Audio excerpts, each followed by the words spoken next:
Ida, ibu rumah tangga warga Kertapati, Palembang ini akhirnya ditangkap polisi usai diketahui membuat laporan palsu pembegalan motornya. Tersangka ditangkap bersama teman prianya, Khodir, yang juga kekasih gelap tersangka. Motif pembuatan laporan itu untuk menutupi hubungan mereka. Awalnya, kedua tersangka berkenalan melalui media sosial dan bertemu di daerah Alang-Alang Lebar, Palembang. Tersangka Ida kemudian menjemput tersangka Khodir menggunakan sepeda motor. Namun tersangka Khodir memiliki niat lain dengan berpura-pura akan mengambil bingkisan dengan meminjam motor tersangka Ida. Saat di tengah jalan, tersangka Ida diturunkan tersangka Khodir dan sejak itu motornya tak kembali. Takut perbuatan itu diketahui suaminya, tersangka Ida membuat laporan di Polda Sumsel.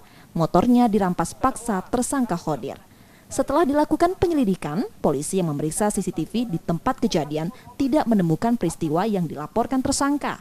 Didukung keterangan saksi yang mengetahui peristiwa itu. Pada tanggal 11 September, sekira pukul 4:30 sore, mereka berjanjian ketemuan. Naik dengan kendaraan yang sekarang rekan-rekan sudah lihat sendiri, yang digunakan oleh si korban dengan si pelaku. Berjalan-jalan, namun pada saat di KM 12, si korban diturunkan di pasar KM 12, yang mana tersangka sendiri mengatakan mau mengambilkan bingkisan hadiah untuk anaknya dari si korban.